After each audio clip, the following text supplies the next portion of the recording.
with everything going on right now, and especially this chapter, it was actually way more of like an Andy chapter to follow up any of the Izumu stuff that's been going on right now. But I really want to get to the fight between the dude Tella and the scientist guy from the main cast. It's like out of the whole Union group, we still don't know relatively anything about this guy. I mean, a lot of the dudes right now are existing, but we just haven't gotten to their general stories. So I would love to actually get to a point where I can look at each of the main cast members and really recognize them. With Top's recently was actually a pretty good backstory, and now I'm gonna be able to actually identify him. And I've been saying for a while that like Top and Phil, I kept just not being too sure which one was which because the only thing I really remembered is like, oh yeah, the young kids out of the main cast, but I didn't really remember anything else about them, so they just were unsure characters at the time. But now we're actually getting some general content with them. Well, I guess Phil, or Top, we haven't gotten to Phil yet, and now we're getting the scientist dude. I'm glad we're gonna get the scientist guy, and we can see exactly how his whole setup is gonna go. And following all that, I think the only one left after that would be what, like the Shogun guy, the guy in like the whole samurai armor. That guy looks cool, but I feel like he's not gonna have any form of spotlight. Any like just there's been relatively nothing with him the entire series. Could just be someone in the waiting, like someone in the wings, but who really knows? Either way, this chapter was way more focused on Andy and like Andy's like way of thought and his whole outlook and everything, because we saw a lot of stuff from Izumo, and I really like it when you play an older scene and you just see it from a completely different character's perspective. And it doesn't have to be like some wildly different thing where it's like, oh no man, this is actually what happened. It was, the first time we saw it, we just weren't seeing the whole picture kind of thing. But something like this where we're just seeing the introduction between the characters from Andy's perspective. We already obviously saw it from Izumo's, but from Andy, we're seeing like Andy just kind of like going up chilling, and then he decides to go talk to Izumo. Obviously, the content from chapter 1, and we hear him talk about like at first when he saw the meteorite that dropped because of unluck, he thought that she was capable of killing him. So he's like, okay, well that's why I started to hit on her and talk to her. But after a while, I realized that wasn't going to be the case. But he still just kept talking to her. So it started out more of just, yeah, I'm trying to get close to her to get my goal. But after actually spending time with her, he did fall in love with her. So it's a really nice story for them. And it's funny because like when Undead Unluck came out, a lot of people were trying to like grill it because of like some of like the old style fan service that it had. But it's like, who really cares? But at the same time, it's developed into one of the better romances right now, I think, in the current running of Shonen series, because the difference between a lot of them and right now with Andy and Izumo is it's been done very organically, the way that the two interact and obviously how they vibe together. And there's been there's been a lot of just general moments between the two of them that you can understand it.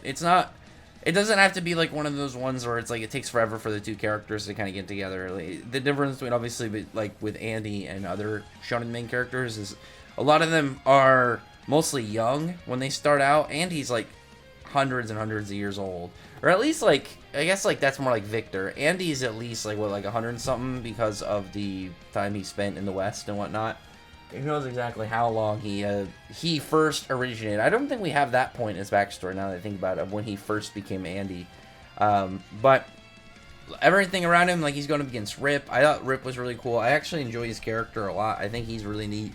So seeing him in the fight was always happy. I mean, his power is good, but Andy was able to work around it relatively quickly. I mean, but that's just the thing right now about like, when you have a character like Andy who's just able to work around this super undead regeneration and stuff, that he's gonna look for tricks around characters' abilities and scenarios purely off of how he's able to just regenerate, because he's like getting his limbs cut off from unrepair, and obviously they're not regenerating, so he just cuts his own head off, and the damage wasn't done by unrepair, so him cutting his own head off is just going to lead to him regenerating. He just shoots right past him as a head and goes right for, well, first he goes for Tatiana, and Tatiana, being always helpful, is able just to launch him up at where Izumo and Billy are.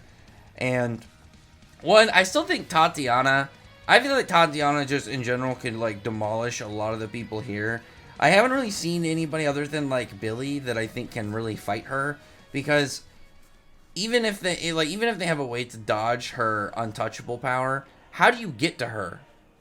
Because she should be able just to go in a straight line and just be this big, massive concussive force, like pushing in all directions and crushing everything in her path. And there's definitely like if you had somebody that could like affect space, like, easy example, you had Yami from Black Clover do Dimension Slash. I would assume it would go through. I guess it would really depend on how Untouchable works, if she's conceptually like untouchable, or you can just have somebody that can directly damage her. Think of someone like someone like Zera. He's got all the black magics, including being able to put a flesh-eating virus directly into somebody's brain. So something like that would definitely beat it. But like, you have to have like a really good hacks in order to counter her really good hacks. And there's still characters we don't know. Obviously, what was the Yusai, I think was her name, the old swordswoman. She's definitely somebody that could be like a big question mark. We don't know the full capabilities of some of the members of the Union and whatnot, but I feel like for the most part they're not gonna be able to do anything to Tatiana. Like, think about Creed. Like, imagine Creed trying to fight her. All those bullets are going nowhere. All those grenades are going nowhere. Any explosives they send are going nowhere. She's just launching all of them. So it's really going to depend. Like, I wonder if Latla's power would work. Like, would the force going out of Tatiana be slipped by her? Or exactly how would that work? Would they kind of cancel each other out so Tatiana can just walk through? Or what? Or would it be like putting two negative magnets against each other and they just keep pushing each other away? Either way, the part at the end I thought was really nice when he gets launched up there and you just have this really nice spread of him telling Izumo that he loves her. So that whole end scene was very, very nice. I want to see her reaction like following this chapter, because she's definitely gonna have like a very flustered reaction. It's safe to assume, but how she in general, or how she like reacts in totality is going to be really interesting. Is she going to respond? Is it going to be one of those parts where she's too embarrassed to talk? Is she going to give like a very like maybe a big hearty response and then kind of just tell him that she loves him too?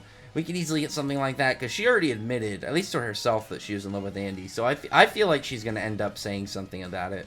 It's like the series isn't built to be like 400 to 500 plus chapters. I mean, the author could change their mind and work something out, but I feel like it's only gonna be like 150 chapters or something, and we're already at this point, and gauging by how it's gonna go, I mean, we can easily have a relationship between the two of them for the majority of the series. It's just gonna depend on how it's gonna develop and how it's going to kind of stick around after it actually keeps going.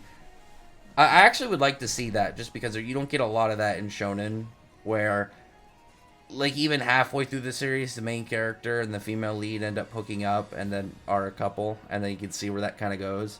Because usually you look at someone like Boruto and it's like it's post way after, and Dragon Ball's kinda, because obviously Goku's got kids during the stuff in Z and whatnot, but at the same time, like, that's never really much of a focus. Whereas I feel like a series that actually, like something like this, like Izumo and Andy actually have a pretty strong relationship. I feel like it would be something that would get more attention than just kind of it happened.